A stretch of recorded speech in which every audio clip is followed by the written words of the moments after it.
ನಮಸ್ತೆ ಎಲ್ಲರಿಗೂ welcome to my channel ಕಂಟಾಸ್ರತ್ ನಿಖಿತಾ. ಇವತ್ತಿನ ದಿನ ಹೆಂಗಿದೆ ಅಂತ ನೋಡೋಣ. ಇದು ಜನರಲ್ ಟೈಮ್ಲೆಸ್ ಮತ್ತು ಕಲೆಕ್ಟಿವ್ ರೀಡಿಂಗು. ನಿಮ್ಗೆ ಏನು ರೆಸನೆಂಟ್ ಆಗ್ತದೆ ಅದನ್ನಷ್ಟು ತೊಗೊಳ್ರಿ. ಓಕೆ, ಪರ್ಸ್ನಲ್ ರೀಡಿಂಗ್ ಬೇಕಂದ್ರೆ 500 rupees ಫಾರ್ 15 minutes. ಓಕೆ, ಯಾವುದೂ ಮುಚ್ಚು ಮರಿ ಇಲ್ಲ, ಹಿಡನ್ ಚಾರ್ಜಸ್ ಏನೂ ಇಲ್ಲ. ಕಮ್ಯುನಿಟಿ ಒಳಗೆ ಮೆಸೇಜ್ ಹಾಕೇನೆ, ಯಾರಿಗೆ ಬೇಕು ಅದನ್ನ ಉಪಯೋಗ ತೊಗೊಳ್ರಿ. ಓಕೆ, ಇವತ್ತಿನ ದಿನ ನಿಮ್ದು ಹೆಂಗಿದೆ ಅಂತ ನೋಡೋಣ. You are stronger than you think you are, and your strength assures a happy outcome. ಅಂದರೆ ನೀವೇನು ಅಂದ್ಕೊಂಡಿರಲ್ಲ ಅದಕ್ಕಿಂತ ಭಾಳ ಸ್ಟ್ರಾಂಗ್ ಅದಿರಿ. ಆದರೆ ನಿಮ್ಗೆ ಗೊತ್ತಿಲ್ಲ, ನನಗೆ ಈ ಸಿಚುವೇಶನ್ ನನಗೆ ದಾಟ್ತಾರೋ ಇಲ್ಲೋ, ನನಗೆ ಇದು ಫೇಸ್ ಮಾಡೋಕ್ಕೆ ಬರ್ತೈತೋ ಇಲ್ಲೋ ಅಂತ ನಿಮ್ಗೆ ಏನಾದರೂ ಹಂಗೆ ಮನಸ್ಸೊಳಗೆ ಕಿಚಿ ಪಿಚಿ ಇತ್ತಂದ್ರೆ ನೀವೇನು ಅದಿರಲ್ಲ ಅದಕ್ಕಿಂತ ಭಾಳ ಸ್ಟ್ರಾಂಗ್ ಅದಿರಿ. ಆಮೇಲೆ ನೀವು ಏನು ಮಾಡಬೇಕಂತ ಒಂದು ಕೆಲಸ ಮಾಡ್ಬೇಕಂತ ಒಂದು ಹೆಜ್ಜೆ ಮುಂದಿಟ್ಟಂದ್ರೆ ನಿಮಗೆ ಅದನ್ನು ಮಾಡಿಕೊಂಡು ಅದಕ್ಕೆ ಸಸ್ಯಕ್ಕೆ ತೊಗೊಳೋಂಥ ಶಕ್ತಿ ಐತಿ ನಿಮಗೆ. ಯಾಕೆ ಹೇಳ್ತಿದ್ದಾರೆ ಇದನ್ನು ನೋಡೋಣ. ಎದಕ್ಕೆ ಹೆದರ್ತಿದ್ದೀರಿ ನೀವು? ನಿಮ್ಗೆ ಅಲ್ಲಿಗೆ ಒಂದು ಗೈಡೆನ್ಸ್ ಬಂದೈತೆ ಅಂತಂದ್ರೆ ನೀವೇನೋ ಹೆದರ್ತಿದ್ದೀರಿ, ನಿಮ್ಮ ಜೀವನದಾಗ ಏನೋ ಒಂದು ಹೆಜ್ಜೆ ಹಿಂದೆ ಇರ್ತಿದ್ದೀರಿ, ಧೈರ್ಯ ಇಲ್ಲ ನಿಮಗೆ ಮುಂದೆ ಹೋಗಲಿಕ್ಕೆ. ಅದಕ್ಕೆ ಹೇಳ್ತಿದ್ದಾರೆ ಯು ಆರ್ ಸ್ಟ್ರಾಂಗ್, ನೀವು ಹೆಜ್ಜೆ ಇಡು ಮುಂದೆ ಸಕ್ಸಸ್ ಐತಿ ಅಂತ ಹೇಳ್ತಾರೆ ನಮ್ಗೆ.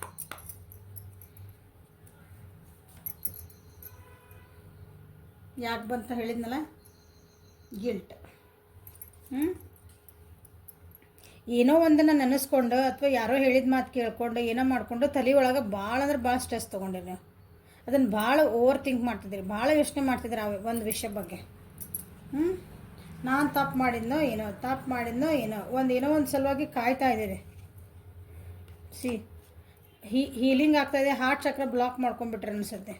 You need to open it.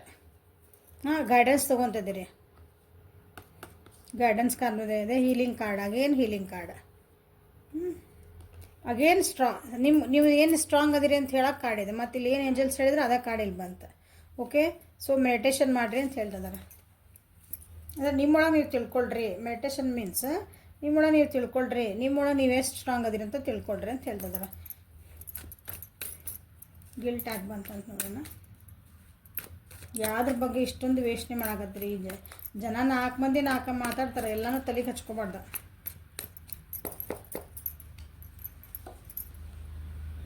ನೀವು ಏನೋ ಒಂದು ಮ್ಯಾನಿಫೆಸ್ಟ್ ಮಾಡಾಕತ್ತೀರಿ. ಮ್ಯಾನಿಫೆಸ್ಟ್ ಅಂದರೆ ನನಗೆ ಒಂದು ಜೀವನದಾಗ ನನಗೆ ಏನೋ ಒಂದು ಆಗಬೇಕಂತ ಭಾಳ ಅದಕ್ಕೆ ಏನಂತೀರಿ, ಹಿಂಗೆ ಹರಕೆ ಕಟ್ಕೊಳೋದು, ಅದಕ್ಕೆ ಆಗಲೇಬೇಕಂತ ಸಂಕಲ್ಪ ಮಾಡ್ಕೊಳೋದು, ಹೀಗೆಲ್ಲ ನಡೆದವು ನಿಮ್ಮ ಜೀವನದಾಗ. ಸೊ ಅದ್ರ ಬಗ್ಗೆ ಭಾಳ ಓವರ್ ಥಿಂಕ್ ಮಾಡ್ತಿದ್ದೀರಿ, ಅಷ್ಟೊಂದು ವಿಚಾರ ಮಾಡೋದಿಲ್ಲ. ನೀವು ಏನು ಮ್ಯಾನಿಫೆಸ್ಟ್ ಮಾಡ್ತಿರಲ್ಲ ನಿಮ್ಗೆ ಅದು ಸಿಗ್ತೈತಿ, ನಿಮ್ಗೆ ಅಷ್ಟು ಶಕ್ತಿ ಐತಿ ಅಂತ ಹೇಳ್ತಿದ್ದಾರೆ. ಓಕೆ, ನಿಮ್ಗೆ ಅಷ್ಟೊಂದು ಪವರ್ ಐತಿ, ವಿಲ್ ಪವರ್ ಐತಿ, ನಿಮ್ಗೆ ಆತ್ಮಸ್ಥೈರ್ಯ ಐತಿ, ಸಂಕಲ್ಪ ಶಕ್ತಿ ಐತಿ ಅಂತ ಹೇಳ್ತಿದ್ದಾರೆ. ಸೊ ಇವತ್ತಿನ ದಿನ ನೀವೇನಾದ್ರೂ ಭಾಳ ಓವರ್ ಥಿಂಕ್ ಎಲ್ಲ ಮಾಡ್ತಿದ್ರೆ, ನಾನು ಸ್ಟ್ರಾಂಗ್ ಅದೇನಿ, I am strong, I can do it ಅಂತ ಹೇಳ್ಕೊಬೇಕು. ಇವತ್ತು ನೀವು ಯಾವುದೋ ಒಂದು ಕೆಲಸದ ಬಗ್ಗೆ ವೇಟ್ ಮಾಡ್ತಿದ್ದೀರಿ. ನನಗೆ ಇದು ಇಂಥ ಒಂದು ಏನಂತೀರಿ, ಒಂದು ಯಾರ್ದೋ ಕಡೆಯಿಂದ ಒಂದು ಕಮಿಟ್ಮೆಂಟ್ ಬರಬೇಕು, ನನಗೆ ಯಾರ್ದೋ ಕಡೆಯಿಂದ ಒಂದು ಕಾಲ್ ಬರಬೇಕು, ಮೆಸೇಜ್ ಬರಬೇಕು, you are waiting for your ship ಅಂತಂದರೆ ನಂದು ಇಲ್ಲಿ ಬರಬೇಕು, ಅದು ಒಂದು ಸುದ್ದಿ ಬರಬೇಕು, ಒಂದು ಮೆಸೇಜ್ ಬರಬೇಕು, ಒಳ್ಳೆಯ ಸುದ್ದಿ ಅದು, ಅದಕ್ಕೆ ವೇಟ್ ಮಾಡ್ತಿದ್ದೀರಿ. ಬಟ್ ಆದರೆ ಜನ ಏನು ಮಾಡ್ತಿದ್ದಾರೆ, ನಿಮ್ಮ ಸುತ್ತಮುತ್ತ ಇದ್ದಾರೋ ಏನದಾರಲ್ಲ ಅವ್ರು ನಿಮ್ಗೆ ಭಾಳ ತಲೆ ತಿಂತಿದ್ದಾರೆ. ಅದೇ ಹಂಗಿರ್ಬೋದು, ಇದು ಹಿಂಗಿರ್ಬೋದು, ಅದಕ್ಕೆ ಎಷ್ಟೊಂದು ಕಾಯ್ದೆ ಐತೆ ನಿನಗೆ, ನೆಸರಿನ ಹಿಂಗೆ ಜನ ಇರ್ತಾರೆ ಹಂಗೆ ಹೇಳೋರು. ಓಕೆ, ಅದ್ರ ಸಲುವಾಗಿ ಏನೈತಲ್ಲ, ನೀವು ಅದರೆಲ್ಲ ಭಾಳ ತಲೆ ಕೆಡಿಸ್ಕೊಬೇಡ್ರಿ. You have the power, you have the power, don't worry ಅಂತ ಏಂಜಲ್ಸ್ ಅದನ್ನ ಹೇಳಿದ್ರು. ಕಾರ್ಡ್ ಅದ ಬಂದಿದ್ದು ನೋಡ್ರಿ. ಓಕೆ, ಮೇಷ, ಸಿಂಹ ಮತ್ತು ಧನುಷ್ ರಾಶಿ.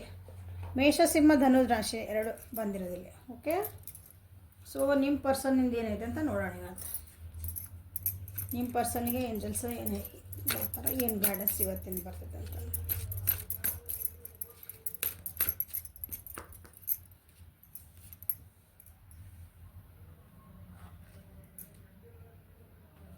Honour the cycles of your body, energy level and emotions. ನಿಮ್ಮ ಜೀವನದೊಳಗೆ ಏನು ನಡೀತಾ ಐತಿ ಅಂದರೆ, ಏನು ಚೇಂಜಸ್ ನಡೀತಾ ಇದ್ದಾವೆ, ನಿಮ್ಮ ಬಾಡಿ ಒಳಗೆ ಏನು ಚೇಂಜಸ್ ಆಗ್ತದವು, ಅದನ್ನೆಲ್ಲನೂ ಆಕ್ಸೆಪ್ಟ್ ಮಾಡ್ಕೊಳ್ರಿ, ಒಪ್ಕೊಳ್ರಿ. ಅವೆಲ್ಲ ನಿಮ್ಮ ಒಳ್ಳೇದಕ್ಕೆ ಆಗ್ತದವು. ಓಕೆ, ನಿಮ್ಮ ಸುತ್ತಮುತ್ತ ಏನೋ ನಿಮ್ಮನ್ನು ಏನಂದ್ರಿ, ನಿಮ್ಮ ಎನರ್ಜಿ ಲೆವೆಲ್ ಲೋ ಮಾಡೋಂಥ ಜನ ಅದಾರ. ಬಟ್ ನೋ, ಅವ್ರು ಹೇಳ್ತಿರ್ತಾರೆ, ಮಾಡ್ತಿರ್ತಾರೆ. ನೀವು ಮಾತ್ರ ನೋಡ್ರಿ ಹೆಂಗೆ ಡ್ಯಾನ್ಸ್ ಮಾಡ್ತಿದ್ದಾರೆ ಹುಡುಗಿದ್ರೆ, ಹುಡುಗಿರ್ಲಕ್ಕೆ ಏಂಜಲ್, ಸಾರಿ. ಓಕೆ, ಮೇವೆ ಅವ್ರ ಹೆಸರು. ಇವ್ರು ಏಂಜಲ್ಸ್ ಎಲ್ಲ ಇಲ್ಲೇನು ಕಾಣಿಸ್ತಾಗಿದ್ದೀನಿ ನಾನು, ಎಲ್ಲ ಬೇರೆ ಬೇರೆ ದೇಶದ ಏಂಜಲ್ಸ್ ಅವರು. ನಮ್ಮೊಳಗೆ ಲಕ್ಷ್ಮಿ, ಸರಸ್ವತಿ, ದುರ್ಗಾ ಅಂತ ಹೆಂಗೆ ಅಂತೇವಲ್ಲ ಹಂಗೆ ಬೇರೆ ಬೇರೆ ದೇಶದ ಏಂಜಲ್ಸ್ ಅವರು, ಅಲ್ಲಿ ದೇವತೆಗಳವರು. ಸೊ ಯಾಕೆ ನಿಮಗೆ ಇದು ಕಾರ್ಡ್ ಬಂತಂತ ನೋಡೋಣ. ಸಿ ಇನ್ನೋಸೆನ್ಸ್ ಮೇಜರ್ ಅರ್ಕನದ. ಜೀವನ ಭಾಳ ವಜ್ಜೆ ಅನ್ಸಾಕತ್ತೈತೆ ನಿಮಗೆ, ಅಥವಾ ನೀವು ಇರೋ ಪರಿಸ್ಥಿತಿ ಭಾಳ ನಿಮ್ಗೆ ಅದನ್ನು ನನಗೆ ತಡ್ಕೊಳೋದು ಆಗಾಕತ್ತಿಲ್ಲ, ರೆಸ್ಪಾನ್ಸಿಬಿಲಿಟೀಸ್ ಭಾಳ ಆದವು ಅಂತ ಅನ್ನಿಸ್ತೈತಿ. ಇದರಿಂದ ಹೆಂಗೆ ಹೊರಗೆ ಬರಲಿ ಅಂತಲೂ ವಿಚಾರ ಮಾಡ್ತಿದ್ದೀರಿ. ಅದಕ್ಕೊಂದು ಏನಾರು ಆ್ಯಕ್ಷನ್ ತೊಗೋಬೇಕು, ನನಗೇನಾರು ಒಂದು ದಾರಿ ಕಾಣಕತ್ತಿಲ್ಲ, ನನಗೆ ದಾರಿ ತೋರಿಸು, ಅಥವಾ ನಿಮ್ಮ ಜೀವನದಾಗ ಆಗ್ತಿರೋ ಚೇಂಜಸ್ನ ನೀವು ಆ್ಯಕ್ಸೆಪ್ಟ್ ಮಾಡ್ಕೊಳಕ್ಕೆ ರೆಡಿ ಇಲ್ಲ. ಸಿ ಥಂಡರ್ ಬೋಲ್ಟ್, ಹೆಂಗಾರ ನಾ ಮಾಡಿದನ್ನು ಹೊರಗೆ ಬರಬೇಕು, ಹೆಂಗಾರ ಮಾಡಿ ಹೊರಗೆ ಬರಬೇಕು ಅನ್ನೋದಕ್ಕಿಂತ ಆ ಪರಿಸ್ಥಿತಿನ ಒಪ್ಕೋಬೇಕು ಫಸ್ಟ್. ಅದು ಪರಿಸ್ಥಿತಿ ಅಂತ ದಿಸ್ ಈಸ್ ಅ ಫ್ಯಾಕ್ಟ್, ಇದು ಹಿಂಗೈತಿ ಹೌದು, ಅದನ್ನು ಚೇಂಜ್ ಮಾಡೋಕ್ಕಾಗಲ್ಲ, ಹೌದಾ? ಅದನ್ನು ನಾವೇನು ಚೇಂಜ್ ಆಗಬೇಕಲ್ಲ, ಅದಕ್ಕೆ ನಾವೇನು ಉತ್ತರ ಕೊಡ್ಬೋದು, ಅಥವಾ ನಾವು ಅದಕ್ಕೆ ಏನು ರೆಸ್ಪಾನ್ಸ್ ಕೊಡ್ಬೋದು, ಪ್ರತಿಕ್ರಿಯೆ ನಾವೇನು ನೀಡ್ಬೋದು ಅಂತ ನಮ್ಮ ಕೈಯಾಗೈತೆ, ಹೌದಾ? ಸ್ವಲ್ಪ ಇನ್ನೋಸೆಂಟ್ ಆಗಿರಿ, ಅಂದರೆ ಭಾಳ ಹೈಪರ್ ಆಗಬೇಡ್ರಿ, ಭಾಳ ಸಿಟ್ ಮಾಡ್ಕೊಬೇಡ್ರಿ, ಸಮಾಧಾನ ಇರ್ರಿ. ಯಾರು ಶಾಶ್ವತ ಅಲ್ಲ, ಆ ಟೈಪ್ ನಿಮ್ಮ ವ್ಯಕ್ತಿಗೆ ಇದು ಬಂದಿರೋಂಥ ಮೆಸೇಜ್ ಇವತ್ತು.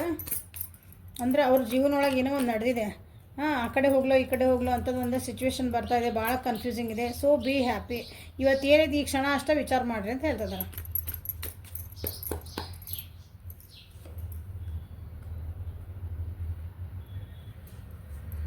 ಭಾಳ ಪ್ರಾಬ್ಲಮ್ಸ್ ಇದೆ ಸರ್, ಕನ್ಫ್ಯೂಸ್ ಅದ ಅಂತ ಹೇಳಿದೆ ನಾನು ನಿಮಗೆ. ಸೊ ಅದರಿಂದ ಹೊರಗೆ ಬರಬೇಕು, ಅವರು ಥಂಡರ್ ಬೋಲ್ಟ್ ಬಂತಲ್ಲ ಅಲ್ಲೇ, ಅದರಿಂದ ಹೊರಗೆ ಬರಬೇಕು. ನಾನು ಸರ್ವೈವ್ ಆಗಬೇಕು, ನಾನು ನನಗೆ ಬೇಕಾದ ಜೀವನ ಮಾಡಬೇಕು, ಈ ಪರಿಸ್ಥಿತಿನ ನಾನು ಎಸ್ಕೇಪ್ ಆಗಬೇಕು, ತಪ್ಪಿಸ್ಕೋಬೇಕು, ನಾನು ಇಂಥ ಕಷ್ಟ ಪರಿಸ್ಥಿತಿ ನನಗೆ ಆಗ್ತಾ ಇಲ್ಲ ಅಂತದ್ರೊಳಗೆ. ಸೊ ಭಾಳ ವರಿ ಮಾಡ್ಕೋಬೇಡ್ರಿ, ಇವತ್ತು ಒಂದು ಬರ್ತದಂಥದ್ದೇನೋ ಒಂದು ಪರಿಸ್ಥಿತಿ, ಓಕೆ, ಅದಕ್ಕೊಂದು ಪರಿಹಾರನೂ ಸಿಗ್ತೈತಿ ನೋಡಿರಿ. ಭಾಳ ವೀಕ್ ಅನ್ಕೊಳಕತ್ತೀರಿ, ನಿಮ್ಮನ್ನು ನೀವು ವೀಕ್ ಅನ್ಕೊಳಕತ್ತೀರಿ, ಅದು ನಿಮ್ಮ ಪರ್ಸನ್ ಅನ್ಕೊಳಕತ್ತಾರ, ತಮ್ಮ ಮೇಲೆ ಡೌಟ್ ಪಡ್ಕೊತಾರೆ. ನನಗೆ ಇದನ್ನು ಆಗ್ತತಾ, ನಾ ಇಲ್ಲಿಂದ ಒಂದು ಕೆಲಸ ಮಾಡ್ಬೇಕು, ಇದಂದ್ರೆ ಒಂದೇನೋ ವರ್ಕ್ ಐತಿ, ಅದು ನನ್ನ ಕೈಯಿಂದ ಆಗ್ತತಾ, ನಾ ಮಾಡಬಲ್ಲೆನಾ, ಇದೊಂದೊಂದು ಕೆಟ್ಟ ಪರಿಸ್ಥಿತಿ ಇದೆ ನನ್ನ ಜೀವನದಾಗ. ನಾನು ಎದುರಿಗೆ ನಿಂತಿರೋ ವ್ಯಕ್ತಿಗೆ ನೀವು ಮಾಡ್ತಿರೋ ತಪ್ಪು ನನಗೆ ಹೇಳೋ ಧೈರ್ಯ ಆಯ್ತಾ? ಗೊತ್ತು ಅವ್ರು ಮಾಡ್ತಿರೋ ತಪ್ಪು ಅಂತ ನಮಗೆ ಗೊತ್ತು, ಉದಾಹರಣೆ ಹೇಳ್ತದಾನೆ. ಅದನ್ನು ಹೇಳಕ್ಕೆ ನಮಗೆ ಧೈರ್ಯ ಬೇಕಲ್ಲ ಫಸ್ಟ್. ಅವ್ರು ಏನೋ ಮಾಡ್ಕೋದಂದ್ರೆ ಸುಮ್ಮನೆ ಇದ್ವಿ ಅಂದ್ರೆ ಅಲ್ಲದು, ಆ ರೀತಿ ಫೀಲಿಂಗ್ ಐತಿ ಇವತ್ತು. ಸೊ ನಿಮ್ಮೊಳಗೆ ಏನು ಚೇಂಜಸ್ ಆಗ್ತದೋ, ನಿಮ್ಗೆ ಏನು ಹೇಳ್ಬೇಕು ಅನಿಸುತ್ತೆ, ನಿಮ್ಮ ಸುತ್ತಮುತ್ತ ಏನಾಗ್ತದಲ್ಲ ಅದನ್ನು ಆನರ್ ಮಾಡಿರಿ, ಅದಕ್ಕೆ ಕರೆಕ್ಟಾಗಿ ಇರ್ರಿ ನೀವು ಅಂತ ಹೇಳ್ತಿದ್ದಾರೆ. ಅದ್ರ ಮೇಲೆ ನಿಮ್ಮ ಎಮೋಷನ್ಸಲ್ಲಿ ಹಾಳು ಮಾಡ್ಕೋಬೇಡ್ರಿ. ಈ ರೀತಿ ಆಗೋಂಥ ಚಾನ್ಸಸ್ ಅದವರಿಗೆ, ಕಾನ್ಫಿಡೆನ್ಸ್ ಕಮ್ಮಿ ಆಗೋದೈತಿ, ಫೀಲಿಂಗ್ ಲೋನ್ಲಿ ಅನ್ನಿಸ್ಬೋದು ಅವ್ರಿಗೆ ಇವತ್ತು. ಒಂದು ಸ್ವಲ್ಪ ಯಾಕೋ ನಾ ಎಷ್ಟು ಸ್ಟ್ರಾಂಗ್ ಇದ್ದೆ, ಯಾಕೋ ಭಾಳ ವೀಕ್ ಅನ್ಸಾಕತ್ತೇನೆ, ಸುಸ್ತು ಅನ್ಸಾಕತ್ತೇನೆ, ಸುಮ್ಮನೆ ಮಕ್ಕೊಂಬಿಡ್ಲ, ಆ ರೀತಿ ಅನಿಸುವಂಥ ಪರಿಸ್ಥಿತಿ ನಿಮ್ಮ ಪರ್ಸನಿಗೆ ಐದು ಇವತ್ತು. ಓಕೆ, ಲೈಕ್ ಮಾಡಿರಿ, ಶೇರ್ ಮಾಡಿರಿ, ಸಬ್ಸ್ಕ್ರೈಬ್ ಮಾಡಿರಿ, ಬೆಲ್ ಐಕಾನ್ ಪ್ರೆಸ್ ಮಾಡಿರಿ. ಪರ್ಸ್ನಲ್ ರೀಡಿಂಗ್ ಬೇಕಂದ್ರೆ ವಾಟ್ಸಪ್ಪಿಗೆ ಮೆಸೇಜ್ ಮಾಡಿರಿ. Thank you, have a great day.